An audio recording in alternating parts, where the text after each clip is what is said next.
Good morning students. मैं Brajesh Kumar, special teacher, government senior secondary school Ateli, block Ateli, district Mahendragarh. तो घर से पढ़ो कार्यक्रम के अंतर्गत आज मैं आपके लिए एक वीडियो लेकर आया हूँ, जो सामाजिक विज्ञान की किताब है पृथ्वी हमारा आवास। उसका छठा लेसन है पृथ्वी के प्रमुख स्थल रूप। तो आज हम जानेंगे पृथ्वी के प्रमुख स्थल रूप के बारे में। जैसे कि इस लेसन का नाम ही है पृथ्वी के प्रमुख स्थल रूप, तो जो जैसे भी स्थल रूप अपन है यहाँ पर हैं पृथ्वी पर, तो उनके बारे में जानेंगे। जैसे कि पृथ्वी की सतह आपने देखा होगा सभी जगह एक समान नहीं होती है, ठीक है। कहीं ऊबड़ खाबड़ होती है, कहीं ऊँटी होती है, कहीं गड्ढे होते हैं, कहीं समतल होती है। पृथ्वी पर अनगिनत प्रकार के स्थल रूप हैं। स्थल मंडल के कुछ भाग ऊंचे नीचे तथा कुछ समतल होते हैं। आपने देखा होगा पहाड़ियाँ होती हैं। पहाड़ी हम किसको कहते हैं पहले मैं ये बता देता हूँ।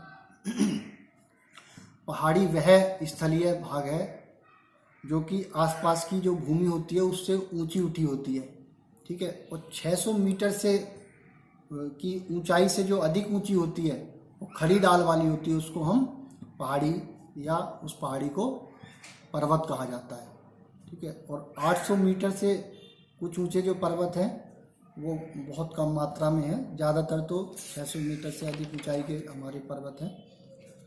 और ये स्थल रूप भी दो प्रक्रियाओं के परिणाम स्वरूप बनते हैं। आपको यह जानकर आश्चर्य होगा कि मैदान जिस पर आप खड़े हैं उसमें धीरे धीरे गति हो रही है। पृथ्वी के अंदर लगातार गति हो रही है। प्रथम या आंतरिक प्रक्रिया के कारण बहुत से स्थानों पर पृथ्वी की सतह कहीं ऊपर उठ जाती है तो कहीं नीचे धंस जाती है। ये हमारी जो प्रक्रिया नीचे चल रही है पृथ्वी के, ये उसका परिणाम होता है। दूसरी या बाह्य प्रक्रिया स्थल के लगातार बनने एवं टूटने की प्रक्रिया है। पृथ्वी की सतह टूटकर घिस जाने को अपर्दन कहते हैं। अपर्दन की क्रिया के द्वारा सतह नीची हो जाती है तथा निक्षेपण की प्रक्रिया के द्वारा इनका फिर से निर्माण होता है। ये दो प्रक्रियाएं बहते हुए जल, वायु तथा बर्फ के द्वारा होती हैं। हम विभिन्न स्थल रूपों को उनकी ऊंचाई एवं ढाल के आधार पर पर्वतों, पठारों एवं मैदानों में वर्गीकृत कर सकते हैं, ठीक है। अब हम जानते हैं पर्वत किसे कहते हैं, ठीक है। पर्वत पृथ्वी की सतह की प्राकृतिक ऊंचाई है, ठीक है। पर्वत का शिखर छोटा तथा आधार चौड़ा होता है। आपने देखा होगा कोई भी पर्वत होता है तो वो देखने में आप उसको देखेंगे दूर से तो बहुत विशाल दिखाई देगा, लेकिन आप जैसे जैसे उसको नज़र दौड़ाएंगे तो क्या होगा, पर्वत नीचे से बहुत चौड़ा होता है, जबकि चोटी पे जाकर के उसका शिखर बहुत छोटा हो जाता है। लगभग पहाड़ या पर्वत जो है वो शंकु आकार में होते हैं। यह आसपास के क्षेत्र से बहुत ऊंचे होते हैं। कुछ पहाड़ बादलों से भी ऊंचे होते हैं। जैसे जैसे आप ऊंचाई पर जाएंगे जलवायु ठंडी होती जाती है। जैसे हम कई बार कुछ पहाड़ियों पर ऊपर चढ़ते हैं तो हमें ऐसा एहसास होने लगता है कि अब यहाँ की जलवायु जो है ठंडी है। मैं आपको एक अपना व्यक्तिगत अनुभव बताता हूँ। एक बार मैं मेरे कुछ मित्रों के साथ नैनीताल घूमने के लिए गया था। तो मैंने देखा नैनीताल से पहले एक जगह आती है काला डूंगी। जब हम काला डूंगी तक गए तो वहाँ हमें बहुत गर्मी लगी क्योंकि जून का महीना था। लेकिन जैसे जैसे हम लोगों ने आगे ऊपर बढ़ना स्टार्ट किया नैनीताल की साइड, तो हम जितनी ऊंचाई पे जाते चले गए तो हमें एक अवस्था ऐसी आई कि जून के महीने में हमको सर्दी लगनी स्टार्ट हो गई। तो ये आप भी कभी कहीं जाएं किसी पहाड़ी स्थल पर तो ये अनुभव आप भी कर सकते हैं। कुछ पर्वतों पर हमेशा जमी रहने वाली बर्फ की नदियाँ होती हैं, उन्हें हिमानी कहा जाता है। यहाँ कुछ ऐसे भी पर्वत हैं जो समुद्र के भीतर हैं तथा जिन्हें आप देख नहीं सकते। कठोर जलवायु होने के कारण पर्वतीय क्षेत्रों में बहुत कम लोग निवास करते हैं। आपने देखा होगा कभी हम कहीं जाते हैं किसी पहाड़ी एरिया में घूमने के लिए तो वहाँ आपको जो जनसंख्या है वो बहुत कम मिलती है, क्योंकि वहाँ जीवन इतना आसान नहीं होता जितना हम यहाँ प्लेन में स्थानीय जो यहाँ पर रहते हैं तो यहाँ का हमारा जीवन जो है वो काफ़ी आसान होता है, लेकिन पहाड़ी क्षेत्रों में प्राय ये देखने में नहीं आता, क्योंकि वहाँ ठंड अधिक होती है और ढाल वाली पहाड़ियाँ होती हैं। वहाँ मकान बनाना बहुत आसान नहीं होता, वहाँ से कहीं आना जाना भी उतना आसान नहीं होता है। तो वहाँ का धरातल जो होता है वो खड़ी ढाल वाला होता है तथा कृषि योग्य भूमि की कमी होती है।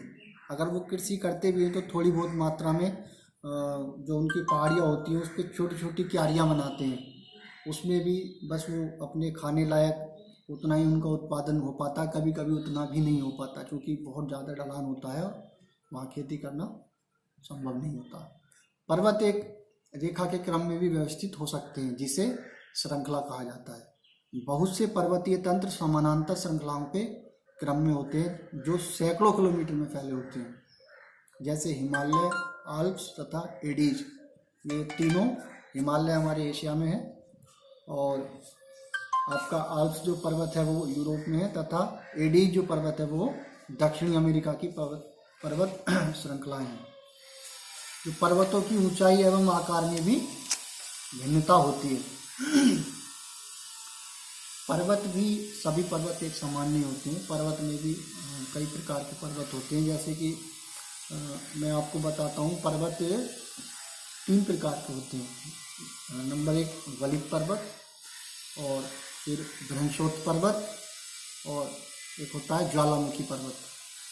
हिमालय तथा आल्प्स ये वलित पर्वत हैं जिनकी सतह उबड़ खाबड़ तथा शिखर शंक्वाकार है। जैसा मैंने अभी आपको बताया, हमारे जो पर्वत होते हैं नीचे से चौड़े होते हैं और ऊपर से पतले होते हैं, यानी इस आकार में होते हैं। अगर आप देखेंगे तो देखने से लगता है कि नीचे जो है यहाँ चौड़ाई ज़्यादा है और ऊपर कम है, तो ये एक शंकु जो होता है उस आकार में हमारे सारे पर्वत जो वलित पर्वत हैं वो होते हैं। ठीक है, भारत की जो अरावली श्रृंखला है वो विश्व की सबसे पुरानी वलित पर्वत श्रृंखला है। ये प्राय आपको राजस्थान और हरियाणा में भी देखने को मिलती है।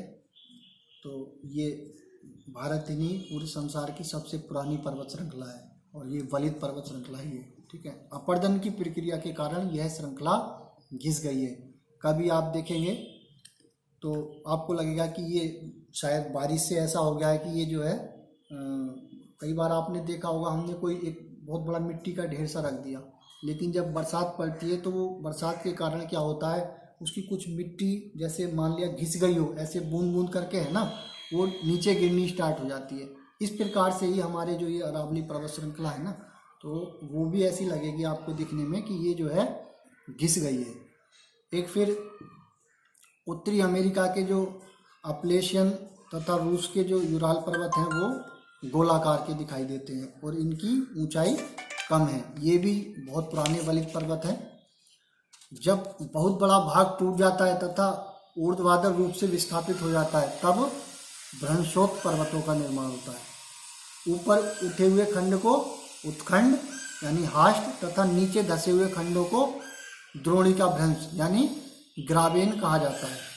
ठीक है, यूरोप की जो राइन घाटी तथा वोस्जेस की पर्वत इस तरह के पर्वत तंत्र के उदाहरण हैं। एटलस में दिए गए विश्व मानचित्र से उनकी स्थिति को आप देख सकते हैं तथा इस प्रकार की भू आकृतियों के कुछ और भी आप जो उदाहरण हैं उनका भी पता लगा सकते हैं।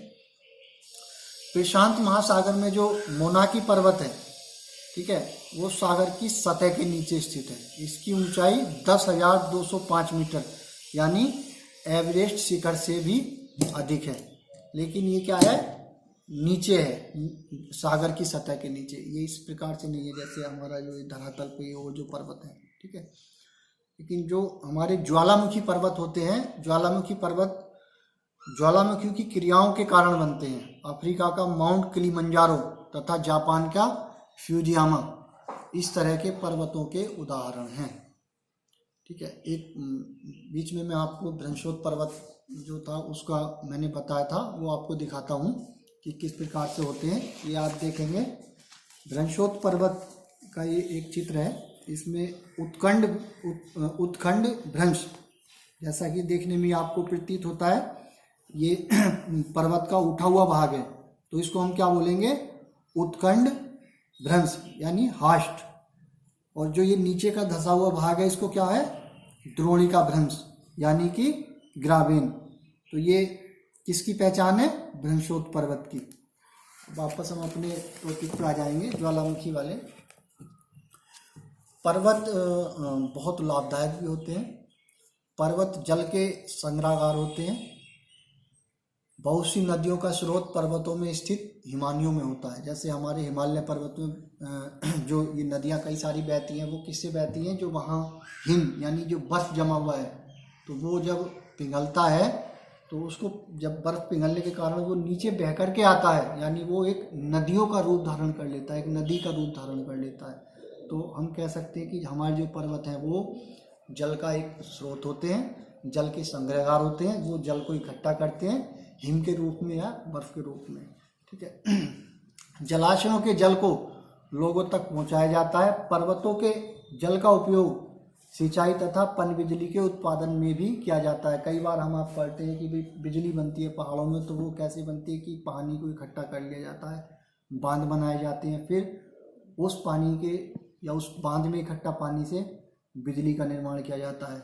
उसके बाद जब उस पानी को छोड़ा जाता है तो वो हमारे किस काम आती है, सिंचाई के काम आती है। यानी कि हमारे जो पर्वत हैं वो हमारे लिए बहुत ही मददगार होते हैं, चाहे कृषि के लिए या बिजली बनाने के लिए, या हमें जो कीमती लकड़ी होती है वो कहाँ से प्राप्त होती है, इन पर्वतों से, इन पहाड़ियों से ही प्राप्त होती है। ठीक है। नदी, घाटियाँ तथा वेदिकाएं कृषि के लिए उपयुक्त होती हैं। पर्वतों में अलग अलग प्रकार की वनस्पति तथा जीव जंतु पाए जाते हैं। आप वहाँ देखेंगे तो अलग प्रकार की वनस्पति होती है। हमारे जो प्लेन में है वो अलग वनस्पति होती है, पहाड़ों में अलग प्रकार की वनस्पति होती है। ठीक है। वनों से हमें, मैंने बताया, बहुत कीमती लकड़ी भी मिलती है, जैसे चंदन, साल, सागौन, ये बहुत अच्छी लकड़ी होती है और ये हमें वनों से ही प्राप्त होती हैं, जो पहाड़ी के वन होते हैं वहाँ से प्राप्त होती हैं। ठीक है। इसके अलावा वहाँ से हमें चारा भी मिलता है तथा दूसरे उत्पाद जैसे हमारे गोंद, रेजिन इत्यादि प्राप्त होते हैं। सैलानियों के लिए भी पर्वतीय क्षेत्र बहुत उपयुक्त स्थान है। ये जो वहाँ पर लोग रहते हैं पर्वतों पे, तो वहाँ सैलानी जाते हैं। स्टार्ट। तो जो हमारे पर्वतीय क्षेत्र है वहाँ हमारे जो लोग रहते हैं उनके लिए कहना चाहिए, जो आय का मुख्य साधन है वो हमारे सैलानी ही होते हैं, जो वहाँ घूमने के लिए जाते हैं। जैसे कि आपका मनाली है, या नैनीताल है, मसूरी है, शिमला है, या आप कश्मीर चले जाएं तो वहाँ पे श्रीनगर है, और भी हमारे बहुत सारे ऐसे क्षेत्र हैं। माउंट आबू राजस्थान में हो गया, दार्जिलिंग हो गया, ये हमारे कुछ प्रमुख पहाड़ी क्षेत्र हैं जो प्राकृतिक सुंदरता लिए हुए हैं, और यहाँ पर देश विदेश के बहुत सारे सैलानी आते हैं, जो यहाँ के लोगों की, जो वहाँ के स्थानीय लोग हैं, उनकी आय का एक प्रमुख, मतलब उनकी आय का प्रमुख स्रोत है। ठीक है। लेकिन कुछ लोग हमारे यहाँ के स्थानीय प्लेन के रहने वाले लोग भी वहाँ जाकर व्यापार के उद्देश्य से होटल वगैरह चलाते हैं या अन्य कार्य करते हैं। तो कहने का मतलब या कहने का तात्पर्य है कि वहाँ पर पर्वतों में जो है आय का साधन केवल और केवल हमारी जो सैलानी है वही होते हैं, या फिर जो लकड़ी है या वन है उससे आय प्राप्त होती है। पर और भी कई सारे कुछ ऐसे खेल हैं जो केवल ऐसी जगह ही होते हैं पहाड़ों में, जैसे paragliding, hang gliding, river rafting तथा स्कीइंग। ये पर्वतों के प्रचलित खेल हैं। जैसे आप देखेंगे रिवर राफ्टिंग, आपको नाम से समझ आ जाएगा, रिवर राफ्टिंग यानी इसका कहीं ना कहीं नदी से संबंध है, रिवर। तो आप देखेंगे भारत में बहुत अच्छी रिवर राफ्टिंग, कभी आप ऋषिकेश जाएंगे वहाँ देखेंगे, मैं गया हूँ, मैंने वहाँ पर देखा है। तो बहुत अच्छी रिवर राफ्टिंग के लिए बहुत अच्छा वहाँ पे जलधारा है, तो उसमें लोग रिवर राफ्टिंग करते हैं लाइफ जैकेट पहन करके।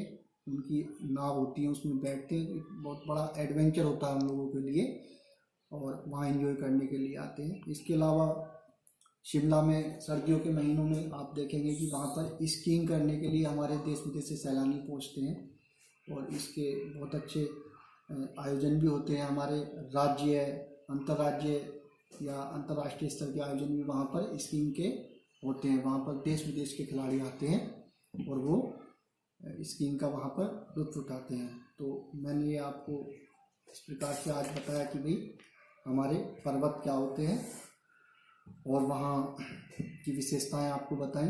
तो बच्चों, मैं उम्मीद करता हूँ आपने इसको अच्छे से आज समझा होगा। तो इसको अच्छे से आप तैयार करें, घर पे पढ़ें और सुरक्षित रहें, घर पर रहें। धन्यवाद।